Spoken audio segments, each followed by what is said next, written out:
Bonjour à tous, bonjour à toutes. Dans cette vidéo, je vous parle de vos cheveux, de la perte de cheveux, quelles sont les causes et les solutions possibles à mettre en place pour éviter la perte de cheveux. On va voir 5 causes majeures. La première cause va être l'alopécie androgénique.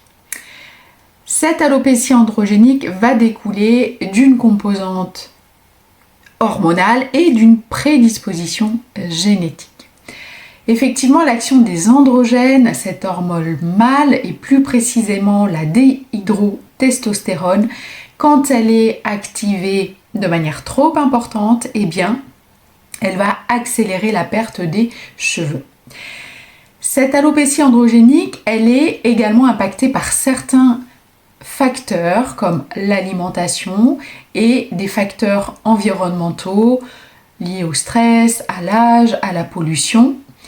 Et ces facteurs environnementaux vont avoir un impact sur notre organisme, sur l'inflammation, sur l'expression de nos gènes, sur le stress oxydant et également sur notre immunité. Ce qu'il faut comprendre, c'est que en cas d'alopécie androgénique, eh bien, ça montre simplement qu'il y a des déséquilibres alimentaires, des déséquilibres d'un point de vue micronutritionnel. On a des déficiences qu'il va falloir prendre en charge. Deuxième cause, eh bien, ça va être l'effluvium télogène. Et bien là, on a une alopécie qui est plutôt diffuse au niveau du cuir chevelu et ça concerne plutôt les femmes qui viennent accoucher, ce qu'on appelle l'alopécie postpartum. Donc c'est une alopécie qui est passagère, diffuse et donc qui ne dure pas dans le temps. La troisième cause va être l'alopécie cicatricielle. Donc là, on est sur des chutes de cheveux définitives liées à l'inflammation ou donc l'inflammation du cuir chevelu ou vraiment à une destruction des follicules pileux. La quatrième cause va être la pelade ou encore appelée l'alopécia areata, et cette perte de cheveux, cette alopécie, cette pelade va être plutôt liée à une maladie auto-immune ou bien d'autres causes comme l'hérédité, les infections virales, le stress ou encore les produits chimiques. Donc là, on perd vraiment nos cheveux par plaques. Cinquième cause, on va avoir des problèmes de thyroïde. La perte de cheveux peut être liée à un dysfonctionnement thyroïdien, mais dans ces cas-là, on a d'autres symptômes associés comme la frilosité, la constipation, la prise de poids, etc., etc. Donc, une hypothyroïdie va engendrer une perte de cheveux. Pour pouvoir stopper la perte de cheveux, il convient d'identifier la cause. Qu'est-ce qui fait que vous perdez vos cheveux? Est-ce que c'est une alopécie androgénique? Est-ce que c'est une pelade? Est-ce que c'est la thyroïde qui dysfonctionne? Est-ce que c'est vous perdez vos cheveux après votre accouchement, donc l'alopécie postpartum, l'effluvium télogène pour le nom scientifique? Une fois que vous avez identifié la cause, il faut prendre en charge cette cause pour pouvoir diminuer la perte de cheveux. C'est la seule solution possible. Avant de parler des solutions, regardons plus en détail quel est le cycle naturel de vos cheveux. Vos cheveux, ils poussent selon 3 phases. Vous avez une phase de croissance, une phase de régression et une phase de repos. Donc chaque cheveu a un cycle de vie qui lui est propre et quelle qu'en soit la durée, eh bien, il s'opère toujours selon ces 3 phases. Donc la phase de croissance, elle dure entre 3 et 6 ans. Le cheveu pousse de 0,3 mm par jour en moyenne. La phase de régression, c'est la phase la plus courte, elle ne dure que de 2 à 3 semaines et elle correspond à l'arrêt du follicule pileux. La troisième phase, qui est la phase du repos, eh bien cette phase, elle va durer 3 mois, durant laquelle le cheveu mort est mort et progressivement il va tomber parce qu'il y a l'autre cheveu qui va pousser et il va pousser le cheveu mort en fait au niveau du bulbe et donc ça va le faire tomber. Donc si la dernière phase arrive trop vite, eh bien on observe une chute de cheveux abondante et diffuse. Ça peut être le cas après un stress important, une grossesse, un lupus ou à un moindre degré au printemps et à l'automne. Mais le plus souvent, ce phénomène de perte de cheveux accéléré est dû à un déséquilibre au niveau de l'alimentation, au niveau des micronutriments et plus particulièrement le manque de fer et de zinc. On les retrouve souvent quand on a des pertes de cheveux excessives. Voyons à présent les solutions. Si la cause de votre perte de cheveux est la pelade ou bien encore appelée l'alopécia areata, eh bien prenez soin de votre microbiote. Surtout si l'origine de votre pelade, la cause est une maladie auto-immune, je vous invite à soutenir votre microbiote en consommant des légumes crus et cuits sur chaque repas, en ayant une quantité d'acide gras oméga 3 suffisante, consommer 3 à 4 fois par semaine des poissons gras tels que le maquereau, le saumon, le thon, les harengs, les anchois. Ce sont des poissons qui contiennent des acides gras essentiels pour notre organisme que sont les oméga 3. Attention toutefois au thon, au saumon, puisque ce sont des gros poissons prédateurs qui vont être chargés en métaux lourds, comme le mercure. Donc, si vous en consommez, vous pouvez prendre l'antidote des métaux lourds, notamment du mercure, ça va être le sélénium, et le sélénium, on le retrouve dans les noix du Brésil. Donc vous pouvez consommer 2 à 3 noix du Brésil par jour. Vous aurez votre quantité de sélénium, les apports recommandés sur la journée qui seront couverts. Et puis ça aidera également votre thyroïde à fonctionner et vos défenses antioxydantes également à fonctionner. Donc le sélénium, c'est un oligo-élément très intéressant, important pour notre santé. Si l'origine de la perte de vos cheveux est une alopécie androgénique, eh bien il va falloir dans ce cas limiter une enzyme qu'on appelle la 5-alpha réductase, parce que cette enzyme va convertir nos androgènes, c'est-à-dire la testostérone, en dihydrotestostérone, qu'on appelle la DHT. Et cette DHT, elle va accélérer la perte de vos cheveux parce qu'elle va, si vous voulez, favoriser la phase la troisième phase de vie de votre cheveu. Vous avez la phase de croissance, la phase de régression et la troisième phase qui est la mort du cheveu. Et ce qu'on appelle la phase télogène, eh bien, elle va être activée par cette fameuse DHT. L'objectif, ça va être de diminuer cette activité enzymatique, notre petite enzyme, la 5-alpha réductase. Et comment on limite cette activité? Eh bien, en consommant de l'huile de pépins de courge.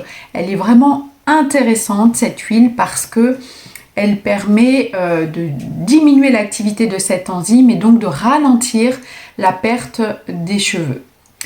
Vous pouvez également consommer de manière très régulière pour limiter cette activité enzymatique du thé vert, du romarin, des pépins de raisin, de la réglisse, également du palmier nain et puis le fameux ginseng, le Panax ginseng, qui est extrêmement intéressant pour limiter cette activité enzymatique. Deuxième point, et ça va être pour, je dirais, toutes les causes, il faut avoir une alimentation équilibrée pour éviter de perdre ses cheveux. Premier point, il faut manger suffisamment de protéines et des protéines de qualité. Les protéines, on va les trouver dans les sources animales, viande, œufs, poisson. Pourquoi? Parce que votre cheveu, il est fait de kératine. À plus de 90%, la fibre capillaire est composée de kératine.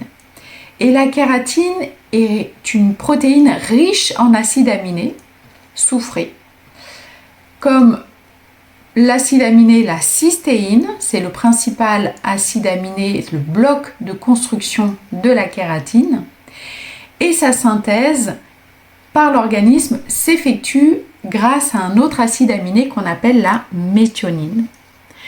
Le taux de croissance, le diamètre des cheveux et la synthèse des protéines dépendent de la cystéine.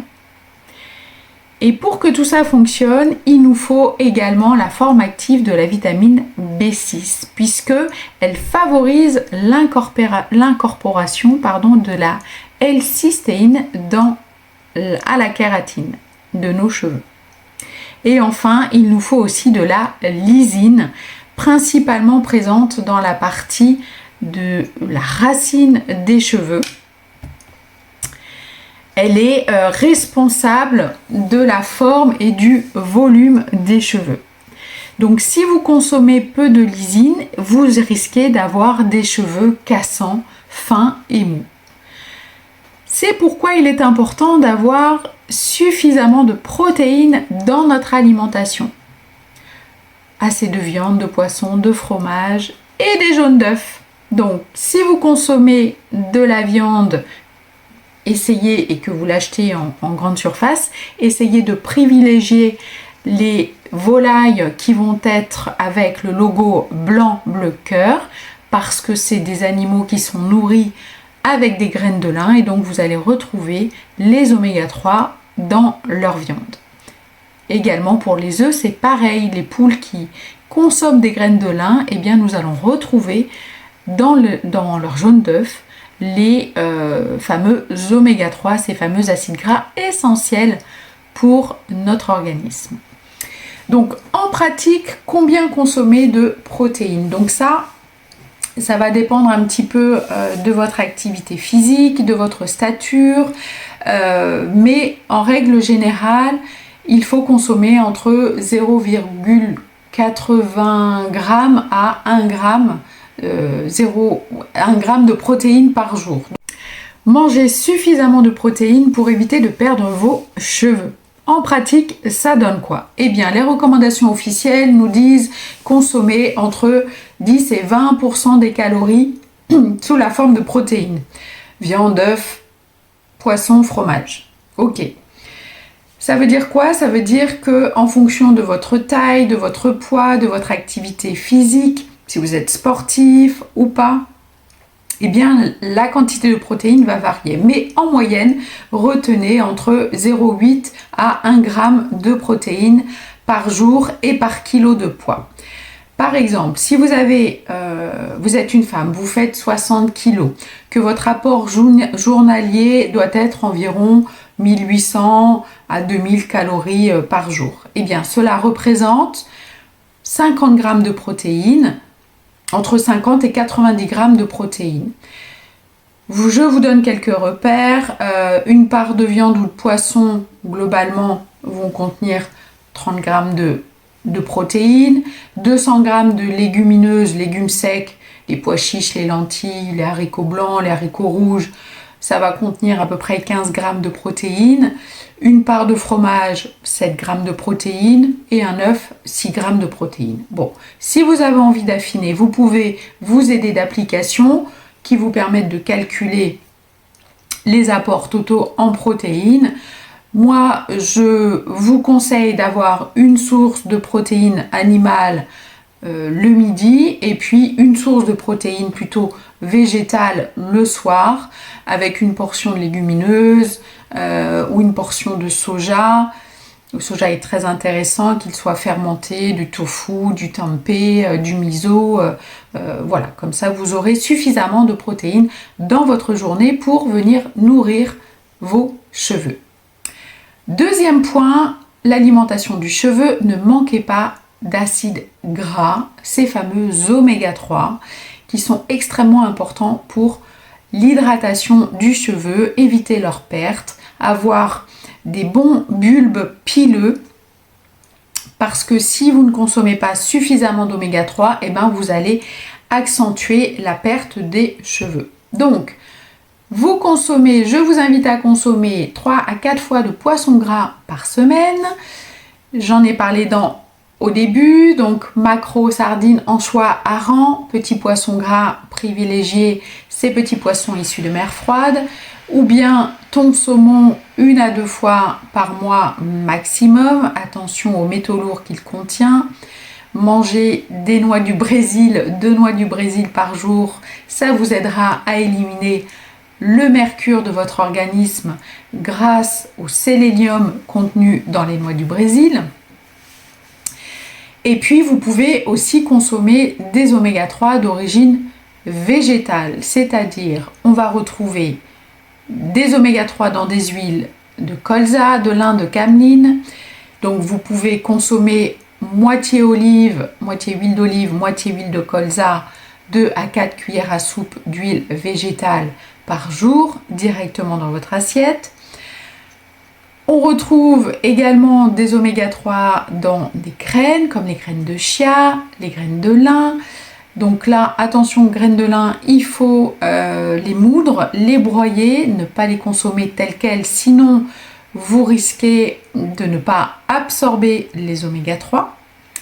Et une fois que vous les avez broyés au mixeur, mettez-les au frigo dans un contenant opaque, puisque les oméga 3 sont sensibles à la lumière, à la chaleur, ils s'oxydent facilement, donc il faut les préserver de la chaleur et de la lumière pour éviter qu'ils ne s'oxydent. Voilà pour les oméga 3. Troisième point, choisir correctement vos glucides, les sucres, parce qu'effectivement ils vont influencer l'état de vos cheveux. Il a été démontré que la consommation d'aliments ultra transformés, les plats cuisinés, tout ce qu'on retrouve, les aliments riches en glucides, donc toutes les pâtes blanches, le riz blanc, ce sont des aliments ultra raffinés, on n'a plus l'enveloppe du grain, donc qui contiennent des glucides de manière plus importante que les produits qui vont être faits avec des céréales non raffinées, parce qu'on aura l'enveloppe du grain. Donc une alimentation riche en glucides, en sucre simple, saccharose, fructose, vont stimuler la sécrétion du sébum par les glandes sébacées, et c'est pour ça qu'on arrive à avoir des cuirs chevelus qui vont être gras, parce que ces sucres vont venir stimuler nos glandes sébacées et créer du sébum au niveau du cuir chevelu. Donc privilégiez plutôt des aliments bruts, non transformés, des céréales complètes ou semi-complètes, des légumineuses de manière régulière, tout ce qui est légumes secs, des lentilles, des pois chiches, des haricots blancs, des haricots rouges. Consommez des légumes crus et cuits sur chaque repas.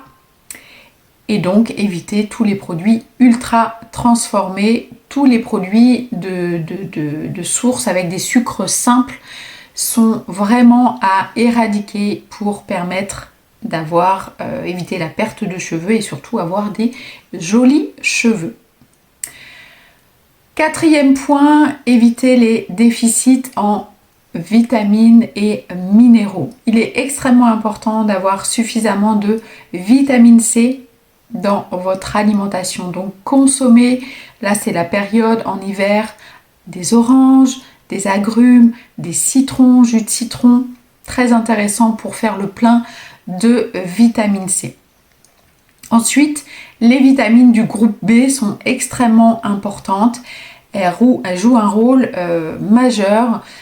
Par exemple, la vitamine B5 va empêcher le grisonnement des cheveux. La vitamine B6, elle va favoriser, comme je vous l'expliquais tout à l'heure, l'incorporation de la cystéine dans la kératine, donc nous allons avoir des cheveux forts, brillants, résistants. La vitamine B8, la biotine, en général, il y a peu de carences. La vitamine B9 régule la construction des cellules du follicule pileux et elle régule également le fonctionnement des glandes sébacées. Donc pour le sébum au niveau du cuir chevelu. Donc en pratique, où trouver les vitamines du groupe B, surtout la B9 qui est essentielle? Eh bien, les apports journaliers recommandés entre 400 et 600 microgrammes par jour. Eh bien, on va trouver de la vitamine B9 dans les abats, dans le foie de morue, dans les lentilles, dans le jaune d'œuf. Donc on en trouve un petit peu partout. Dans les épinards, voilà, ce sont les sources principales de la vitamine B9. Ensuite, la vitamine B12 est souvent associée à une perte de cheveux excessive chez les femmes qui sont souvent anémiées. Donc attention au manque de fer chez la femme en période de règles ou autre période de la vie. Souvent les femmes sont en manque de fer. Et donc la B12, vous allez pouvoir la trouver dans les foie d'agneau, de génisse, dans les crustacés comme les huîtres, les poissons gras comme le hareng, le maquereau, et puis également les crevettes, le thon, le jaune d'œuf. Voilà, la B12, on en trouve également dans la viande. Ensuite, la vitamine A, extrêmement importante puisque responsable de l'hydratation et de la protection des cheveux.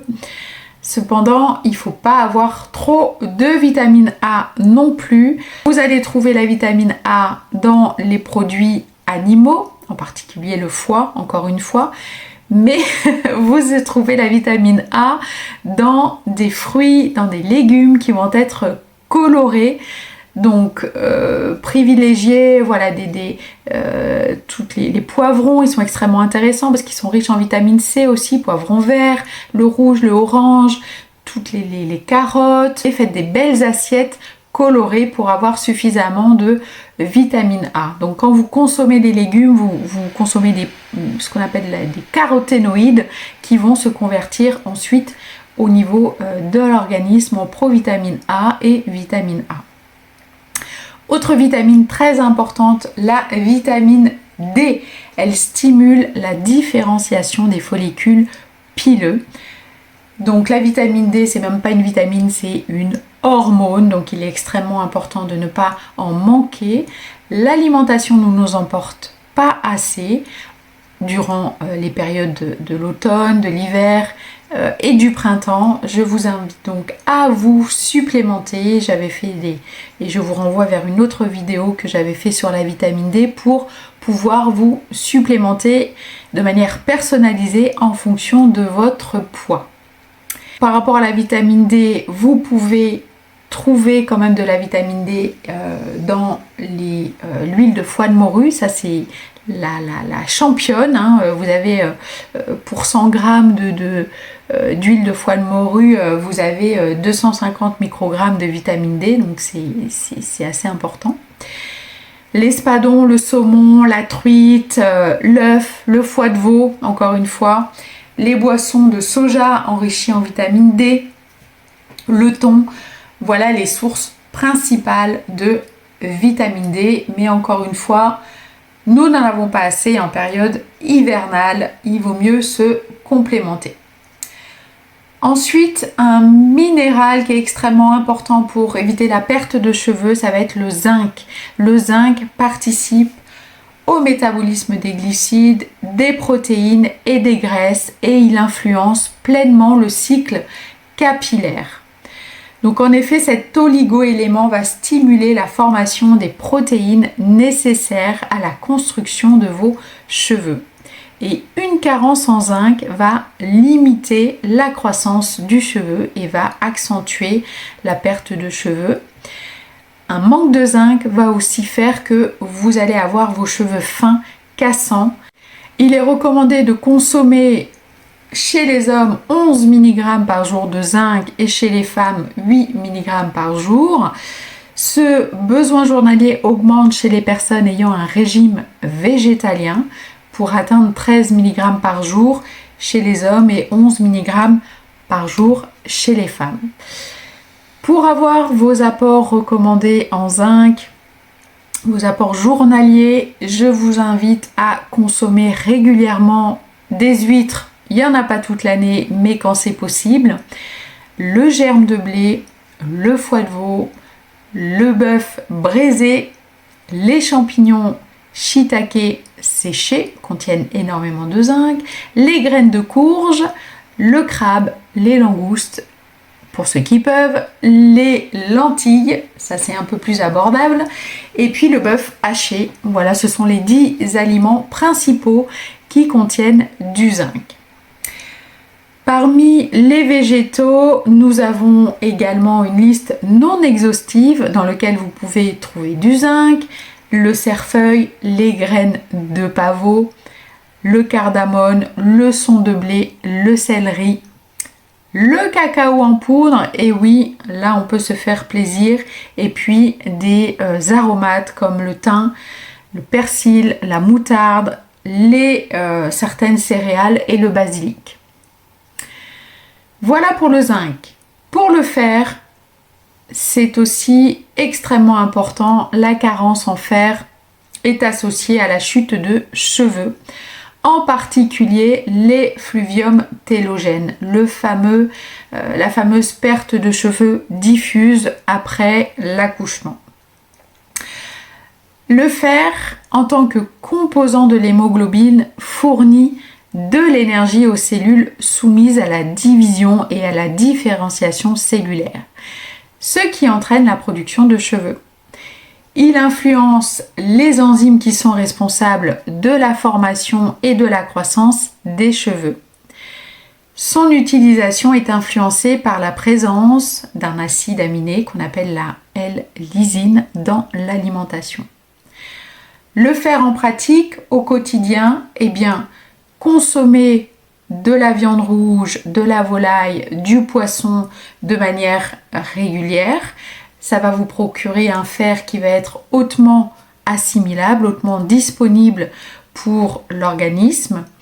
On va trouver également du fer dans les légumes secs, comme les lentilles, les pois chiches, les haricots rouges, les haricots blancs.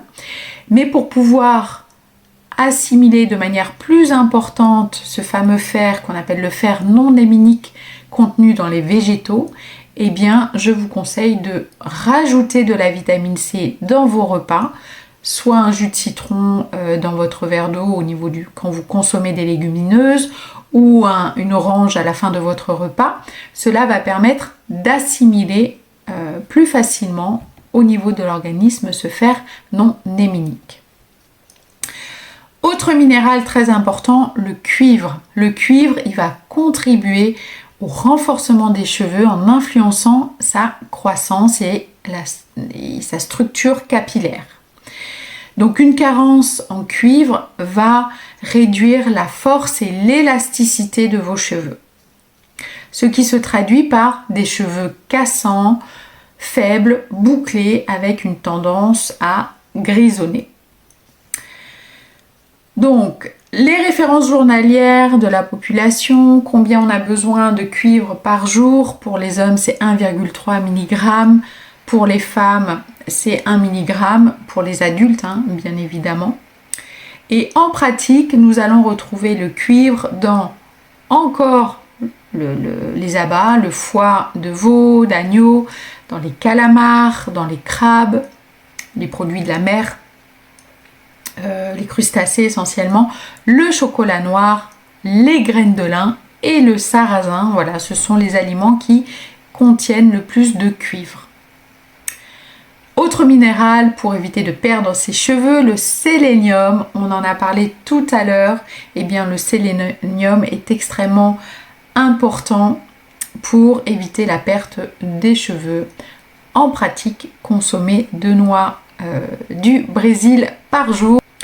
Le silicium également est un minéral extrêmement important pour éviter la perte des cheveux, puisqu'il est responsable de la croissance et de la brillance de vos cheveux. Autre minéral, le magnésium. Donc ça il participe à la transformation des protéines, il est responsable du processus de division, de croissance et de maturation des cellules. Il tient, en tenant compte aussi de son rôle dans les réactions du système immunitaire, il protège des états inflammatoires et donc sa carence a une contribution directe ou indirecte à la chute de cheveux.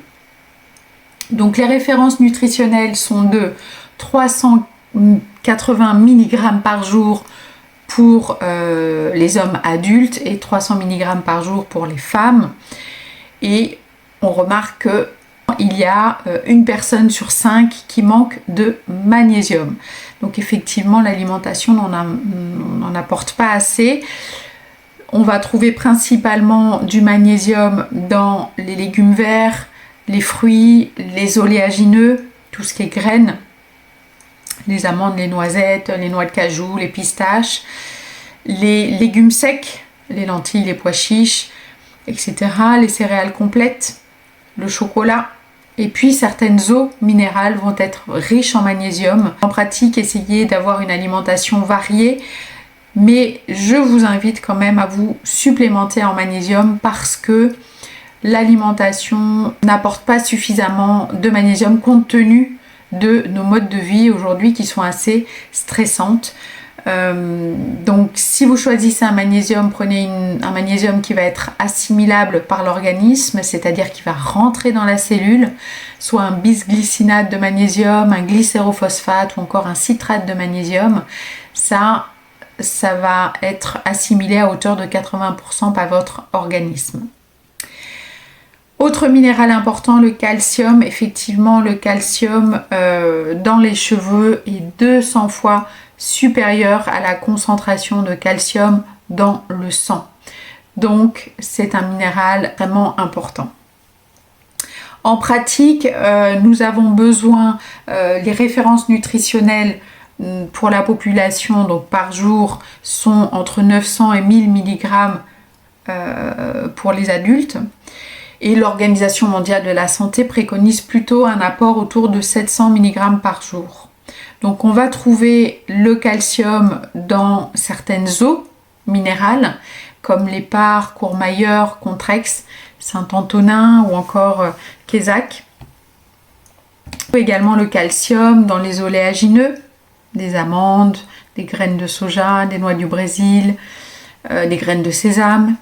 On trouve du calcium dans les produits de la mer, les sardines avec les arêtes, le saumon, les crevettes, les coquilles Saint-Jacques, les anchois, les huîtres à nouveau.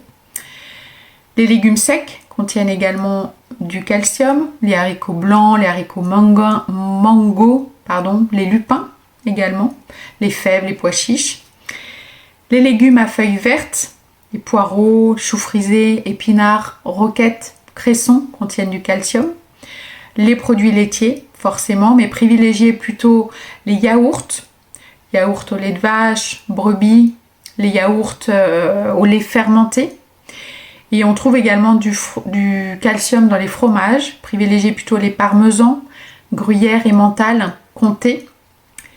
Et puis toutes les herbes aromatiques séchées en épices, basilic, sarriette, marjolaine, herbe de Provence, le thym contiennent également du calcium.